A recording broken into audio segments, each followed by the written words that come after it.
원효 대사는 신라의 귀족 출신입니다.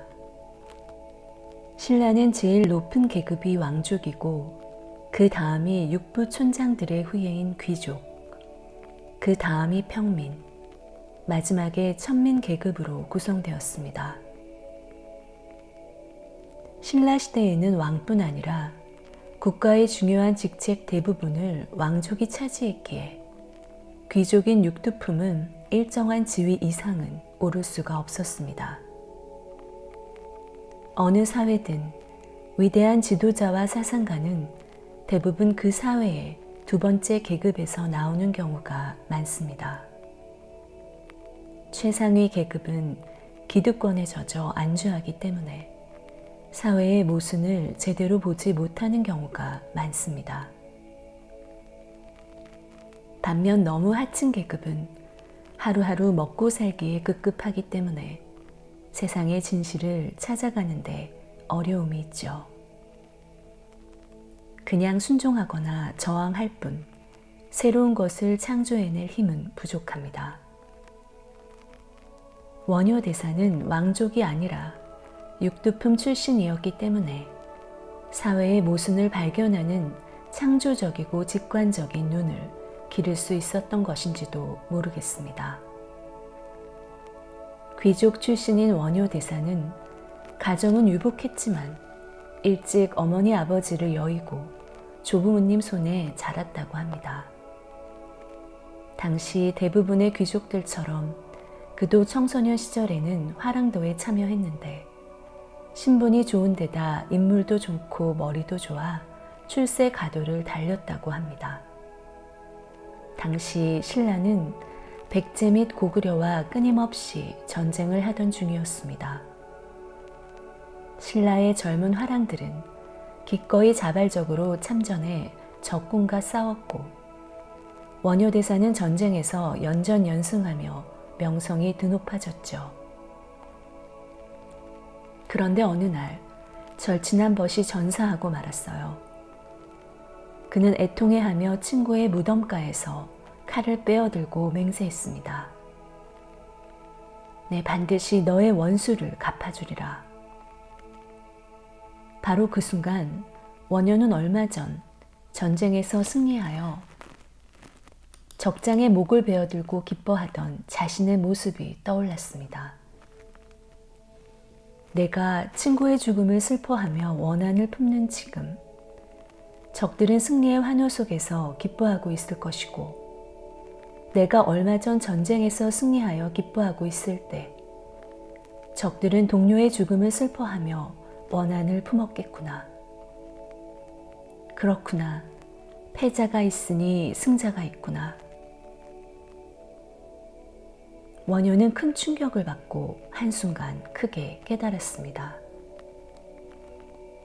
이기고 지는 것이 얼마나 무의미하고 허망한지 깨달은 것이죠. 그래서 그는 자신의 높은 지위를 던져버리고 불문으로 출가하게 되었습니다. 스스로 머리를 자르고 자기가 살던 집을 절로 고쳐 부처님 법에 귀의하는 불도를 닦는데 전념했죠. 이것이 원효의 첫 번째 깨달음이었습니다. 지금까지 나만 보고 살았는데 처음으로 상대를 본 것입니다. 한국만 보고 살았는데 일본을 보고, 남한만 보고 살았는데 북한을 보고, 남편의 입장만 있었는데 아내의 입장을 생각하고, 사업자의 입장만 생각했는데 노동자의 입장을 본 것이죠. 첫 번째 깨달음을 어떻게 해서 얻었을까요? 나만 보다 그를 보는 순간 깨달았습니다. 나만 보다가 그를 보는 순간에 나니 너니 이기니 지니 옳니 그르니 시비하는 것이 모두 다 허망한 짓인 줄을 알게 되었습니다. 그런데도 오늘 우리는 아직 나만 보고 살아가고 있습니다. 아내는 아내만 보고 남편은 남편만 보며 부모는 부모만 보고, 자식은 자식만 보고, 기업가는 기업가만 보고, 노동자는 노동자만 보고, 남한은 남한만 보고, 북한은 북한만 보고, 한국은 한국만 보고, 일본은 일본만 보며 살아갑니다. 이걸 아상이라고 합니다. 우리는 아상에 사로잡혀 있기 때문에 진실을 보지 못합니다. 가려진 이면을 보지 못하죠. 그런데 원효대사는 나와 너를 함께 봄으로 인해 사물의 실제 모습인 진리, 실상에 눈을 떴어요. 눈을 뜨고 보니 지금까지 내가 가지고 있던 아상이라는 것은 허망하기 짝이 없었습니다.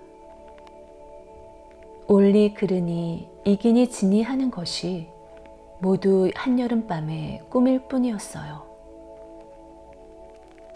꿈에서 깨어나야 꿈이 허망한 줄 알지, 꿈에서 깨기 전엔 꿈이 허망한 줄 모릅니다. 원효대사는 모든 상이 다 허망한 줄 알았기에 올리 그르니 하는 이 삶이 꿈 같은 줄을 깨쳤기에 더 이상 세속에 머물러 있을 필요가 없어졌어요.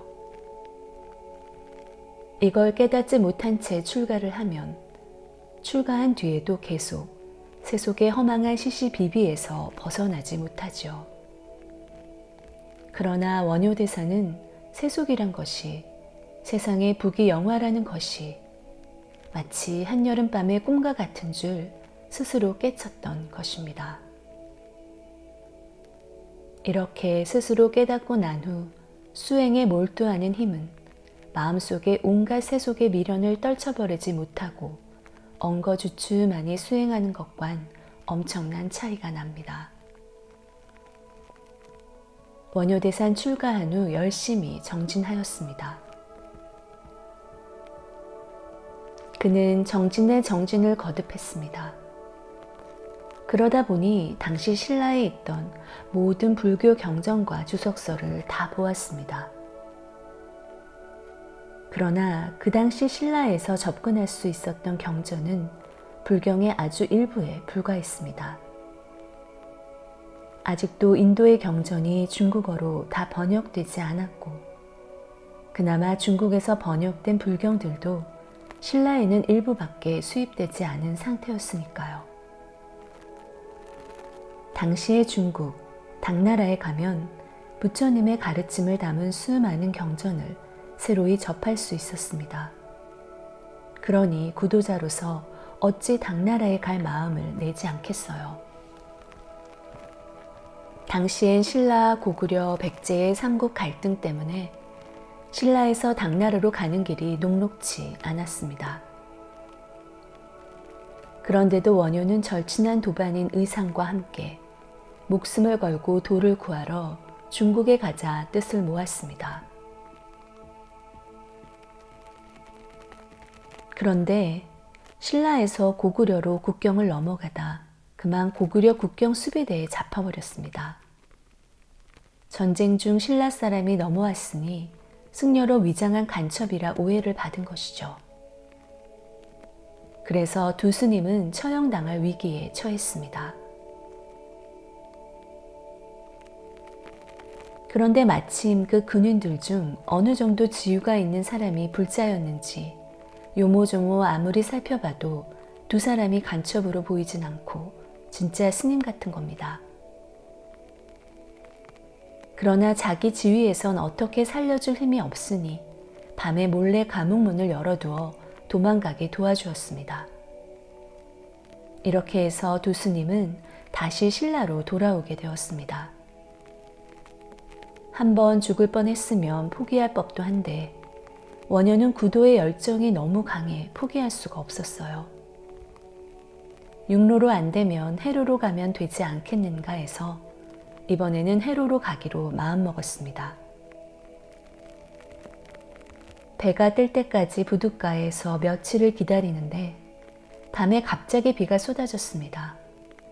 둘러보니 자그마한 동굴이 하나 있어 다행히 비를 피할 수 있었어요. 동굴 안에 쉬고 있을 때 깜깜하니 보이지도 않은 가운데 목이 너무 말라 주변을 더듬었습니다. 마침 거기에 무슨 바가지 같은 게 하나 있어 그 바가지로 흐르는 빗물을 받아 마셨습니다.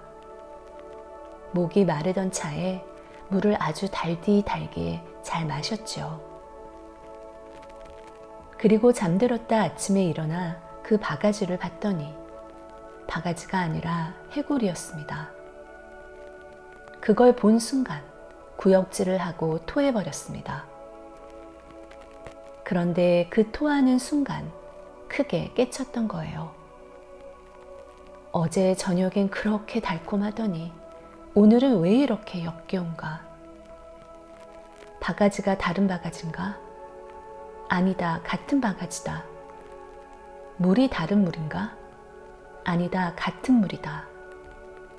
같은 물, 같은 바가지인데 어찌하여 어제는 그렇게 달콤하고 오늘은 이렇게 구역질이 나오는가? 달콤한 것은 물이 깨끗하다 생각했기 때문이고 구역질을 하는 것은 물이 더럽다고 생각했기 때문이다. 그런데 같은 물이고 같은 바가지다. 그러니 더럽고 깨끗함은 모두 마음에서 일어나는 것이구나. 더럽고 깨끗함이 바가지에 있는 것이 아니고 물에 있는 것도 아니고 모두 다 내 마음에 있구나. 그는 깨달은 기쁨에 벌떡 일어나 덩실덩실 춤을 추었습니다. 마음이 일어나니 온갖 법이 일어나고 마음이 사라지니 온갖 법이 사라지네. 원효의 이 깨달음에 대한 이야기는 다르게 전해오기도 합니다. 원효가 비를 피해 동굴 안에서 편안히 잘 자고 아침에 일어나 보니 자기가 잔 곳이 동굴이 아니라 무덤이었어요. 무덤인 줄 알고 나니 이틀날은 도저히 잠을 잘 수가 없었습니다. 눈만 감으면 귀신이 나타나고 악몽을 계속 꾸니까요. 그때 그는 크게 깨달았습니다. 무덤인 줄 알기 전엔 그렇게 편안하게 잠들 수 있었는데 무덤인 줄 알고 나니 이렇게 마음이 불편하구나. 무덤이라고 하는 그 한 생각 때문에 마음에 온갖 번뇌가 일어나는 거구나. 똑같은 잠자리인데도 어제도 이곳이고 오늘도 이곳인데 어제는 그렇게 잘 잤건만 오늘은 이렇게 마음이 뒤숭숭하니 신성하고 부정함은 다 마음 가운데 있구나. 이야기가 어떻게 전해지든 깨달은 내용은 아래와 같이 똑같습니다. 마음이 일어나니 온갖 법이 일어나고 마음이 사라지니 온갖 법이 사라지네. 삼계가 오직 마음일 뿐이요 만 가지 현상이 오로지 식일 뿐이네. 마음 밖에 법이 따로 없거늘 어찌 별도히 구하겠는가. 법이 중국에 있는 것도 아니고 법이 인도에 있는 것도 아니고 법이 경전 속에 있는 것도 아니고 오직 마음 가운데 있는데 어찌 밖을 찾아 헤매겠는가. 제법이 다 마음 가운데 있음을 깨달았으니 수고로이 중국까지 갈 필요 없다고 생각한 원효는 곧바로 서라볼로 돌아왔습니다. 원효는 이때부터 온갖 경전을 다시 보았는데 이해되지 않는 내용이 없었어요. 모든 대승경전은 결국 반야심경에서 이르는 색즉시공, 공즉시색, 즉 제법이 다 공한 도리를 이루고 있기 때문입니다. 일체가 다 마음 가운데 있는데 그 마음이란 것이 사실은 실체가 없다는 것이지요. 그래서 원효는 경전의 주석서를 많이 쓰게 되었습니다. 스스로 깨달은 후에 경이나 논을 읽고 글을 쓰니 경을 이해하기 쉬우면서도 내용이 깊고 풍부했습니다. 원효의 주석서를 읽는 이마다 탐복했죠. 똑같은 경전으로 법문을 해도 스님에 따라 쉽기도 하고 어렵기도 한 것과 마찬가지죠. 문자를 그저 해석하는 데 머무는 사람도 있고 실생활에 와 닿는 예를 들어가며 쉽고 풍부하게 전달하는 사람도 있죠. 우리는 원효의 삶을 통해 깨달음의 단계를 살펴볼 수 있습니다. 이 세상 그저 부귀영화만을 쫓는 세속적인 삶을 화엄경에선 사법계라고 합니다. 드러난 현상을 실제라 여기는 사바세계, 현상계라는 말이지요. 그런데 이 모든 현상은 사실은 거품과 같고 그 드러나는 모습 이면에 본질의 세계가 있습니다.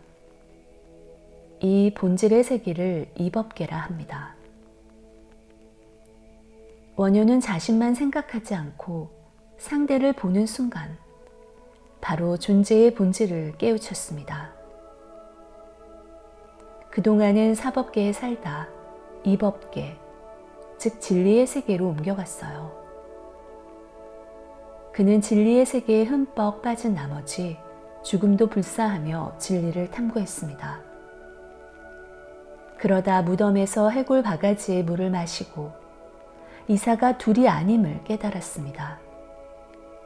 깨끗하고 더러움이 둘이 아님을 깨쳤죠. 이것을 이사무의 법계라 합니다.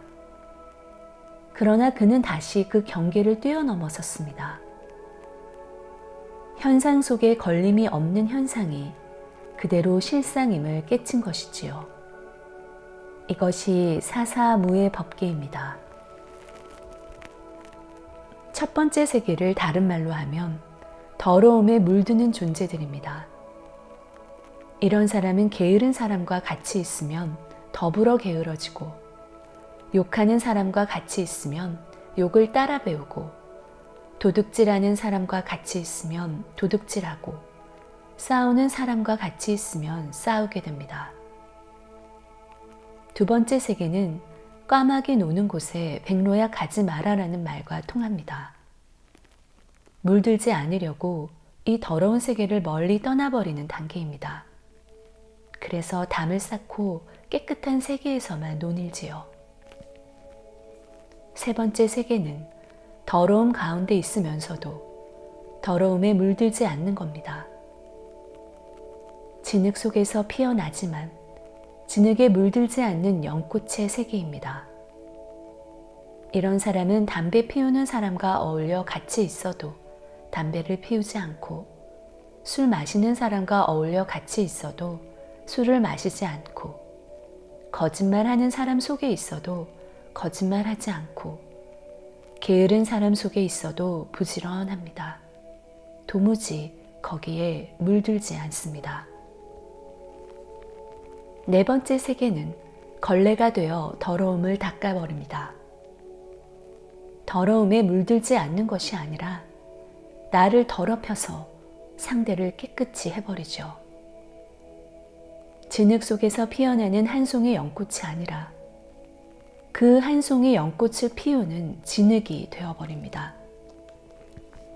이런 사람은 도둑질하는 사람, 거짓말하는 사람하고 어울려서 같이 도둑질도 하고 거짓말도 하며 다니는데, 조금 있으면 그 친구들이 먼저 야, 이제 도둑질 그만하자, 야, 이제 거짓말 그만하자, 이렇게 되어버립니다.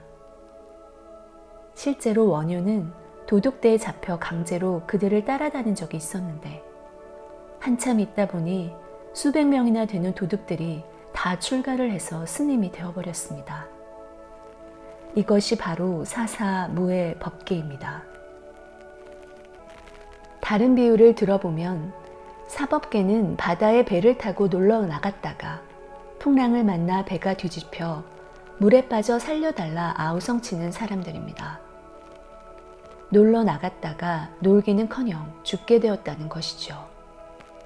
그래서 살려달라고 아우성치는 거예요. 이것이 범부중생입니다.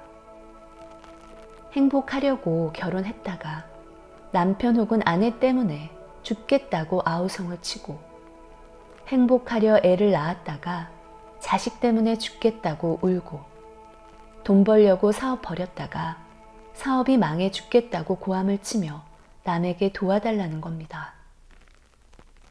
두 번째 세계는 배 타고 바다에 나가면 풍랑에 휩쓸릴 테니 큰 방파제를 딱 쌓아놓고 그 안에 호수에서만 배를 타고 논이는 겁니다. 그러면 아예 뒤집어질 일 없겠지요. 결혼도 하지 않고 자식도 낳지 않고 사업도 벌이지 않으면 애초에 그런 문제로 괴로움이 생길 이유가 없습니다. 이것이 소승의 세계, 이법계의 세계지요. 그런데 큰 눈으로 보면 바다에 빠져 허우적대는 사람은 파도와 파도 사이에 갇혀 있고, 호수 안에서 보트 타고 노는 사람은 호수 안에 갇혀 있죠. 갇혀 있다는 점에서는 모두 똑같습니다. 세 번째 세계는 아주 큰 배를 만들어서 바람이 불든 파도가 치든 상관없이 넓은 바다를 배 타고 다니는 사람이에요.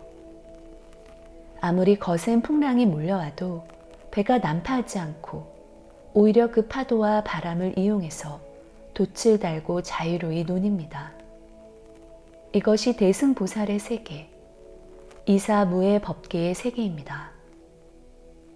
그런데 이 세 가지 세계의 공통점이 뭘까요? 어쨌든 물에 빠지면 안 된다는 겁니다. 물에 빠지지 말아야 하는데 첫 번째는 빠졌으니 최하수입니다. 두 번째는 물에 빠지지 않으려 아예 바다로 나가지 않습니다. 세 번째는 빠지지 않으려고 배를 아주 크게 만들어요. 큰 배는 원력을 비유한 겁니다.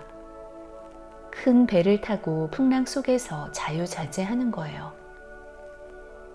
그런데 여기엔 물에 빠지지 않는 자유만 있지 빠질 자유가 없습니다. 그래서 바다에 나가지 않거나 나간다면 작은 배가 아닌 큰 배밖에 못합니다. 그런데 네 번째 세계는 물에 빠진 김에 진주조개를 주워옵니다. 물에 빠지면 안 된다는 경계도 없습니다. 큰 배든 작은 배든 되는 대로 타고 놀다 혹여 물에 빠지게 되면 진주조개를 캐옵니다. 해녀가 조개 캐러 물에 뛰어드는 걸 보고 물에 빠졌다고 하지 않습니다.